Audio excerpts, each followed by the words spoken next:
Bom dia, pessoal. Vamos entrando aí, como eu havia já adiantado semana passada, hoje vamos fazer a nossa transmissão sábado de manhã. Ontem meu dia foi muito ocupado, então não consegui fazer a transmissão. Então já está aí meu querido amigo Alexandre Jaluca, está aí conosco e hoje vamos trabalhar com teoria geral das obrigações, tema complicadíssimo e que cai muito em prova. Pedindo para vocês convidarem os seguidores, vou pedir aí também para o meu querido amigo Jaluca convidar os seguidores. Hoje estamos bem aí, estamos aí também com Fernanda Tartucci, professor Teodoro. Vou pedir para vocês convidarem os seguidores, porque hoje nós vamos ter um tira-dúvidas sobre teoria geral das obrigações, né? Sei que domingo tem prova da OAB, né? Então pode ser que ajude aí alguma questão na prova da OAB no domingo. E pessoal, no volume único, edição 2017, para aqueles que acompanham, quiserem acompanhar, né? Como eu sempre digo, o nosso principal objetivo aqui é usar a referência do livro para tirar dúvidas. No volume único, edição 2017, esse tema está tratado a partir da página 351. Então, a partir da página 351, o tratamento da teoria geral das obrigações. Tem também no volume 2 da coleção, que está aqui comigo, né? Mas aqui eu estou com a edição 2016, eu estou desatualizado. Tem ali atrás a edição 2017, mas na referência do volume único, página 351. O Leonardo aqui falando do curso da ASP, né? Então vou retomar o convite. Eu acho que há muito tempo o professor Pablo Stozzi não vinha a São Paulo para um evento, né? Então vou fazer o convite para vocês de novo essa semana. O curso é online, ele é também telepresencial, transmitido pela OAB, Conselho Federal, e também é presencial na ASP. Então informações www.asp.com.br. Deixa eu só confirmar, eu acho que é .org, perdão pessoal, deixa eu ver aqui o site direitinho. A ASP é .org.br, tá bom? Esse curso é sobre responsabilidade civil. Eu vou fazer a abertura sobre a teoria do risco concorrente. Depois nós teremos o Pablo Malheiro sobre responsabilidade sem dano. Pablo Stozzi, teoria do dano, da perda do tempo útil. E o Anderson Schreiber, o nosso querido agora professor titular da UERJ, vai encerrar a sua participação na quinta-feira sobre novos danos na responsabilidade civil, certo? Bom, pessoal, então vamos começar os nossos trabalhos hoje. Já estou vendo que sábado, viu, Jaluca, você tem razão, hein? Você faz suas transmissões ao sábado. Sábado a audiência é bem maior, né? Eu acho que eu vou mudar para o sábado. O pessoal trabalha melhor no final de semana, porque durante a semana está trabalhando, né? Mas aí você fica, né, Jaluca, fazendo suas transmissões de paz, né? Eu fico aqui só com direito civil mesmo. Muito bem, pessoal. Teoria Geral das Obrigações, Código Civil 233 a 420. Já estou à disposição para dúvidas, mas eu já vou para um tema importante, que é o tema das obrigações solidárias, a obrigação solidária passiva. E a regra fundamental da solidariedade passiva, só lembrando, né, que o Código Civil ele estabelece que solidariedade não se presume, decorre da lei ou da vontade das partes, artigo 265, né? E essa regra do 265, dividindo a solidariedade em legal e convencional, ela se aplica à responsabilidade contratual. Não se esqueçam que para a responsabilidade extracontratual tem um artigo específico, que é o artigo 942, que prevê a solidariedade, pode até colocar aí ao lado aí, no artigo 942 do Código Civil, que prevê a solidariedade em casos de autoria e coautoria do fato, do ato ilícito, e também nas hipóteses do artigo 932 do Código Civil, né? Então, conforme esse artigo 942, nós temos solidariedade, por exemplo, do empregador em relação ao empregado, do pai em relação ao filho, do tutor em relação ao tutelado, do curador em relação ao curatelado, do dono de hotel, estabelecimento de ensino em relação ao hóspede, morador e educando, né? Então, pessoal, estamos falando aí de responsabilidade solidária no 265 em caso de responsabilidade contratual. E só lembrando uma dica também, o fiador em regra, isso cai muito em prova, hein? O fiador em regra, ele não é devedor solidário, ele é devedor subsidiário, porque ele tem um chamado benefício de ordem que ele pode eventualmente renunciar, certo? Bom, mas a solidariedade passiva, a regra fundamental, está no artigo 275 do Código Civil, que é a chamada opção de demanda. O que significa opção de demanda? O credor, ele pode demandar, né? Ele pode demandar qualquer um dos devedores, da maneira como ele bem entender. Então, o credor, vou imaginar numa relação jurídica, em que eu tenho o A, que é o credor. Vou até colocar o desenho que está no livro aqui, para vocês acompanharem. Esses desenhos agora estão também no volume 2 da coleção. Então, eu tenho o A, que é o credor, tenho 3 devedores B, C e D. Eu sempre gosto de usar, pelas nossas dificuldades matemáticas, né, o exemplo da prestação de 30 mil. O A pode cobrar os 30 mil de quem ele bem entender. Então, ele pode cobrar tudo do B, tudo do C, tudo do D. Pode cobrar 10 mil de cada um. Pode cobrar 20 mil do bola, 10 mil do camarão. Pode cobrar 15 mil do dado, 15 mil do camarão. E nesse exemplo aqui, se o bola paga os 10 mil, depois que paga os 10 mil, o bola paga para o A, quanto é que o A pode cobrar do C e do D? 30 mil menos 10, 20 mil. Então, depois que o bola pagou os 10, o A pode cobrar do C e do D 20 mil. Agora, a questão que traz dificuldade é a seguinte. Quanto é que o A pode cobrar do próprio bola depois que o bola pagou os 10 mil? Você vai ficar em dúvida entre nada e 20 mil. E, na verdade, o bola ele pode ser cobrado também nos restantes dos 20 mil. Porque isso é da essência da obrigação solidária, né? Aliás, obrigação solidária vem do latim insolidum, que quer dizer solitário, né? Você pode cobrar de forma solitária de qualquer uma das partes. Então, mesmo nesse meu exemplo aqui, se o bola ele paga 10 mil, ele pode ser cobrado pelo restante. Lembre-se o seguinte, pessoal, na obrigação solidária, eu tenho duas relações. Eu tenho a relação externa entre, nesse caso, credor A e os 3 devedores. Essa relação externa, ela é una, quer dizer, ela é não fracionável, e a relação interna entre os devedores, ela é fracionável. Não fale divisível e indivisível, porque senão você pode se confundir, né? Porque as obrigações divisíveis e indivisíveis têm outra origem, que é a natureza da prestação. Enquanto a obrigação solidária tem origem subjetiva, Bevilacqua dizia isso, né? A obrigação divisível e indivisível tem origem objetiva. Então, por exemplo, se eu falo, pagar uma obrigação de 20 mil, em que eu posso cobrar, ou de 30 mil, em que eu posso cobrar de qualquer um dos devedores, eu estou falando de obrigação solidária. Se eu falo, esse é o exemplo clássico lá do direito romano, se a obrigação é de entrega de um touro reprodutor, cumprimentar também o professor Gabriel que está aí, a entrega de um touro reprodutor, aí a obrigação é indivisível, porque o touro não pode ser, nesse caso, se ele é usado para reprodução, ele não pode ser entregue de forma fracionária, né? Se eu falo entrega de um boi para churrasco, né, em homenagem aos problemas recentes que nós tivemos no Brasil, né, nesse caso, se eu posso cumprir em partes, aí a obrigação é divisível, né? Então, não confundam. Na obrigação solidária, eu tenho uma origem subjetiva, vontade, ou a vontade do legislador, ou a vontade das partes.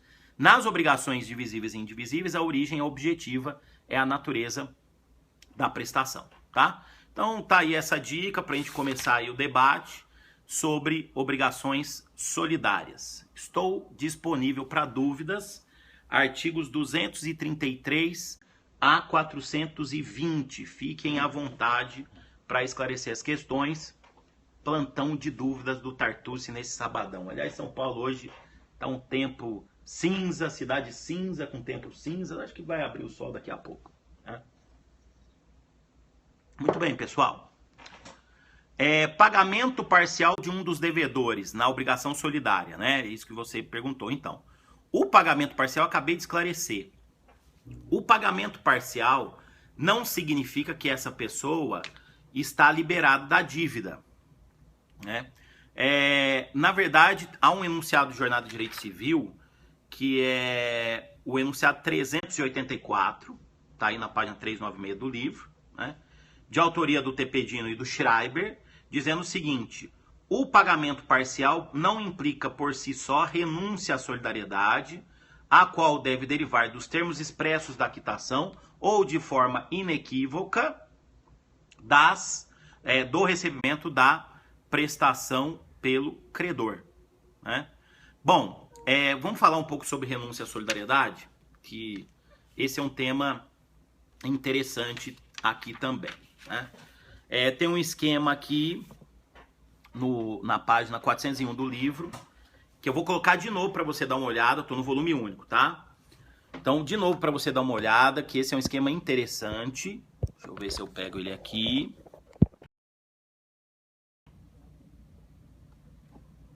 Sobre renúncia à solidariedade, tá?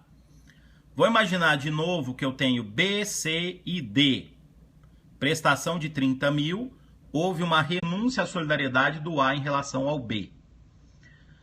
Quando o A renuncia à solidariedade em relação a B, o B continua devedor, mas ele deixa de ser devedor solidário e ele passa a ser um devedor fracionário. Então ele vai responder agora por 10 mil. Ele continua devedor, o B, mas ele passa a ser um devedor fracionário. E aí um debate que sempre existiu, nesse caso, se eu tenho uma renúncia à solidariedade, B continua devedor, fracionário, vai responder por 10. A dúvida é, quanto é que eu posso cobrar de C e de D? Quanto é que eu posso cobrar de C e de D? Depois que houve renúncia à solidariedade. Então, da LG, a questão é a seguinte, pessoal. Quando eu renuncio à solidariedade em relação a B, B continua devedor, mas passa a ser devedor fracionário. Então, eu vou cobrar dele 10. E do C e do D, eu cobro 20. Porque eu tenho que fazer o abatimento da parte daquele que foi beneficiado pela renúncia. Né? Nesse sentido, há um enunciado de Jornada de Direito Civil muito interessante, um enunciado muito técnico, de autoria do professor Simão, que diz o seguinte, enunciado 349 da 4ª Jornada de Direito Civil, dizendo, com a renúncia da solidariedade, quanto a apenas um dos devedores solidários, o credor só poderá cobrar do beneficiado a sua cota na dívida, permanecendo a solidariedade quanto aos demais devedores, abatida do débito, aí vem a parte importante, a parte correspondente aos beneficiados pela renúncia. Então veja, eu tenho 3 devedores, eu sou o credor de dívida de 30 mil. Se eu renuncio à solidariedade em relação ao B, o que acontece? Do B, na renúncia à solidariedade, só posso cobrar 10 mil. E dos outros eu tenho que fazer o abatimento, eu vou cobrar 20, tá? Então eu cobro 20. Aí tem uma questão mais interessante ainda, que é diferenciar renúncia à solidariedade e remissão, tá bom? E tem aqui também no livro o esquema, né, que é o artigo 388 do Código. Lembrando, remissão com 2 S é perdão da dívida. Né? Se eu tenho 3 devedores e dívida de 30 mil, um credor, se eu tenho remissão em relação ao B, quanto é que eu posso cobrar do B agora? 0, nada. Olha a diferença, renúncia à solidariedade, o B, ele continua devedor, mas ele vira fracionário, eu cobro 10 dele. Na remissão, eu não cobro nada. E na remissão também tem que ter o abatimento em relação aos outros 2, eu vou cobrar 20 de cada um. Né? Então vejam que na renúncia à solidariedade, em relação aos outros devedores não beneficiados, não muda nada. Tem que fazer o abatimento. Mas há diferença em relação ao beneficiado. Na renúncia à solidariedade, eu cobro dele a cota. Na remissão, eu vou cobrar daquele beneficiado 0. Tá bom? Esse esqueminha também está no volume único e também está no volume 2 da coleção. Né? Eu procurei fazer esses desenhos porque eu acho que a obrigação solidária é um tema realmente complicado, tá bom? Bom, outra questão, enquanto não chega dúvidas, tá? Eu daqui a pouco vou terminar, porque é dia de corridinha, tá bom? Então daqui a pouco eu vou terminar À tarde eu tenho gravação também, e então a gente vai terminar daqui a pouco. O Djalma perguntou o que é suprécio. Djalma, esse tema ele é mais contratual do que propriamente obrigacional, mas o 330, né, do Código Civil, que é um artigo de pagamento, ele também traz suprécio, né, do alemão Verfügung e a surrécio. Os dois conceitos estão lá no artigo 330 do Código Civil. Vamos puxar para obrigações, né? 330 do Código Civil traz suprécio e surrécio, né? Então, suprécio, o artigo fala assim, 330. O pagamento reiteradamente feito em outro local faz presumir renúncia do credor relativamente ao previsto no contrato. O pagamento reiteradamente feito em outro local faz presumir renúncia do credor relativamente ao previsto no contrato. Já essa questão para a teoria do pagamento. Eu estou aqui praticamente no centro de São Paulo, né, bairro da Aclimação, e vamos imaginar que eu pactuei com alguém num contrato que o local de pagamento da obrigação é Carapicuíba, que é longe pra caramba, né? Tem uma música do Jota Quest, vou terminar com ela, né? Que fala que Carapicuíba é longe pra caramba, Carapicuíba só se for de carro, já ouviram essa música? Fala de Jacarepaguá também, né? E aí tem uma história que uma vez o Rogério Flauzino perguntou pra avó dele o que ela achava da música, e a avó dele falou que a música era muito complicada e queria que ele fizesse uma música fácil, extremamente fácil, para ela e todo mundo cantar junto. Aí o Rogério Flauzino já vi uma entrevista ele contando que foi aí da avó dele que surgiu essa música do Jota Quest, né, que é o grande sucesso do Jota Quest. Mas voltando para o nosso exemplo, vou imaginar que o local de pagamento da obrigação é Carapicuíba, é lá que mora o credor, né? Não sei se vocês já foi, Jaluca, no fórum de Carapicuíba. Uma vez eu era estagiário e fui lá fazer uma diligência, né? Eu gostava muito de rodar quando eu era estagiário, porque o escritório pagava quilometragem. E o fórum de Carapicuíba, eu não sei ainda se ainda fica dentro de uma comunidade, mas na época ficava. E começou um baita de um tiroteio dentro do fórum, rapaz, de fora, né? E as pessoas se jogando no chão. Foi um desespero, né? Eu não cheguei a me jogar no chão, mas me escondi ali. Saudade da época de estagiário, hein, Jaluca? Nenhuma, né? Bom, mas voltando aqui, o artigo 330, vou imaginar que lá é o local de cumprimento da obrigação Carapicuíba. Lá mora o credor. Mas eu moro aqui no centro da cidade e sei que o credor mora também aqui no centro da cidade de São Paulo, no bairro da Liberdade, por exemplo. E aí eu começo reiteradamente, ao invés de pagar lá em Carapicuíba, eu começo a pagar aqui no centro da cidade de São Paulo. Ocorre nesse caso, pelo artigo 330, olha lá, o pagamento reiteradamente feito em outro local faz presumir renúncia do credor relativamente ao que constar do contrato.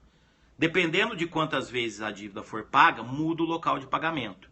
A dívida deixa de ser paga em Carapicuíba e passa a ser paga no centro da cidade de São Paulo. Esse artigo 330 prevê uma suprécio contra o credor e uma surrécio em favor do devedor, né? Porque muda o local de pagamento como se o credor renunciasse tacitamente quanto ao local de pagamento, certo? Então, artigo interessante, cuidado com esses conceitos. Aliás, já caiu na prova do MP de Minas, me perguntaram aqui, né? Caiu numa prova de segunda fase, né? Os dois conceitos de suprécio e surrécio. Então, tomem cuidado, porque é importante sempre analisar esses dois conceitos. Também você aplica para o valor do pagamento, né? Você sempre tem um pagamento de um valor, a parte paga menos, a outra não faz nada, ocorreu renúncia tácita de parte do valor, certo? Outra pergunta boa aí, qual a diferença de subrogação e cessão de crédito? Eu tenho uma tabelinha no volume 2 disso aqui. Diferença de todos os institutos, aliás, novação, subrogação, né? Deixa eu ver essa tabelinha aqui. Essa tabela aqui, ó. Subrogação, dação em pagamento, novação, cessão de crédito e assunção de dívida. Não está no volume único essa tabela, está no volume 2 da coleção, lá no resumo esquemático. Rapidinho, olha lá. Subrogação é regra especial de pagamento ou forma de pagamento indireto. Por quê? Porque, caramba, essa tabelinha aqui vai aí mais ou menos umas 50, 60 páginas de livro, tá? Subrogação legal é regra especial de pagamento, porque é ato unilateral. Subrogação convencional é forma de pagamento indireto, porque é ato bilateral. Subrogação é a mera substituição do credor por um terceiro que paga a dívida, não cria nova obrigação, né? Do que foi me perguntado, ó, a cessão de crédito é forma de transmissão das obrigações, né? Transmissão da condição de credor, de sujeito ativo obrigacional, de forma gratuita ou onerosa. O devedor não precisa concordar, mas precisa ser notificado. Subrogação, a posição que eu sigo é que ela pode ser só gratuita, né? Isso é polêmico, por isso que eu não coloquei na tabela. Dação em pagamento é forma de pagamento indireto, entrega de uma coisa móvel ou imóvel como pagamento, não cria nova obrigação, né? Novação é forma de pagamento indireto, cria nova obrigação pela substituição do objeto, novação objetiva, né? Ou do credor, novação subjetiva ativa, ou do devedor, novação subjetiva passiva, que pode ser por delegação e expromissão. E a assunção de dívida é forma de transmissão da obrigação, transmissão da condição do devedor com a qual deve concordar o credor, pode ser gratuita ou onerosa. A diferença para novação, novação não pode ser gratuita ou onerosa, tá? Quem vai fazer prova da OAB, domingo tira um print aí, porque isso aqui pode cair bastante, tá? MP de Minas também. Todo concurso, tira um print aí, é uma tabela que equivale a 50 páginas, tá? Então me perguntando, volume único pela internet, não é mais política da editora atualizar meus livros, tá? Tá no meu contrato, aliás, não pode mais atualizar pela internet. Aí você me pergunta por quê? Porque a editora pediu, né? E outra coisa, meus livros sempre saem muito. Eu acho que uma das vantagens das obras é que ela é muito atualizada, tá? Elas são muito atualizadas, perdão, né? Então as obras são muito atualizadas, então perderia isso se a atualização fosse feita pela internet, né? Então já faz alguns anos nós não temos mais atualização pela internet, a não ser que saia uma atualização legislativa nova. E aí, geralmente, o que acontece ou uma decisão do Supremo impactante, o que geralmente acontece é fazer uma edição nova, tá? Então não tem mais essa política de atualização, já faz algum tempo já, viu? Me perguntaram. Quebra com a grande vantagem da obra, que a atualização é constante, tá? Eu quero até que vocês vejam aqui, e assim, para vocês entenderem como é o trabalho do autor, né? Eu estou fazendo um manual novo de responsabilidade civil para ter 1000 páginas. Ele já está chegando nas 400. Só para vocês terem uma ideia, né? Olha aqui. Esses são os livros que eu estou usando agora, né? Eu peguei a tese do Pablo Malheiros, responsabilidade civil por danos. Ele, meu grande amigo, mandou. Ele analisa 14 teorias de nexo de causalidade. E não tem nenhum manual que faz isso. Eu já analisei e já separei, né? Então aqui tem também, ó, Carlos Roberto Gonçalves, para vocês verem como livro clássico do Agostinho Alvim da inexecução das obrigações. Sérgio Cavalieri Filho, Pablito e Pamplona, adoro eles, vocês sabem, né? Maria Helena Diniz, minha querida orientadora. Que tem uma foto aqui engraçada aqui. Eu, o professor Daniel Neves, ó, o Daniel de faixa preta aqui na época do jogo do Interusp, porque a gente foi no judô só para dar desistência, né? Então, pessoal, deixa eu bloquear um aqui. Começou aqui a... Ó, Marco Aurélio Bezerra de Mello, Maria Helena Diniz de novo, Caio Mário, Schreiber, tá aqui também Bruno Miragem, Carlos Roberto Gonçalves de novo, Cristiano Chaves Rosenwald, e lá embaixo o Vilaça, Álvaro Vilaça. Então, é isso aí, a gente pega 1, 2, 3, 4, 5, 6, 7, 8, 15 livros, só a básica, tá? Só pra... Trabalho constante, pessoal, né? Trabalho que a gente tá aqui ralando, tá? Eu não fiz judô, não, eu faço, né, karatê. Mas ali era pra desistir do judô porque não tinha equipe na época, né? Aí a gente foi lá só colocar a faixa para cumprimentar e desistir no Interusp. Porque depois ia ter karatê, né? Gosta da Maria Helena aí, Guga? Então, foi minha orientadora de mestrado. Tem uma outra foto eu aqui na época do Interusp, Aqui eu aqui lutando. Ó, o estádio lotado, ó. Isso aqui foi em 90. O cara era maior que eu ganhei essa luta aqui. Era o Fabiano, ele é médico hoje. Ó, o Tartucci aqui do lado direito. Com a cara toda vermelha aqui. Essa luta aqui foi complicada. Pessoal, quem diria, hein? Mais uma duvidinha pra gente terminar. Vamos lá. Mais uma. Uma só. Pra gente terminar. Desejando boa prova pra vocês no domingo, hein? Banzai! Cíntia Manzano fazia natação, Sabia que o Pedro Lenza também fazia natação, né? TJ do Paraná. Ah, J Leão. TJ do Paraná amanhã, Boa sorte aí pra vocês. Tomara que caia alguma coisa que eu tô falando aqui. Interesse patrimonial e afetivo. Ah, pergunta diz respeito ao pagamento feito por terceiro.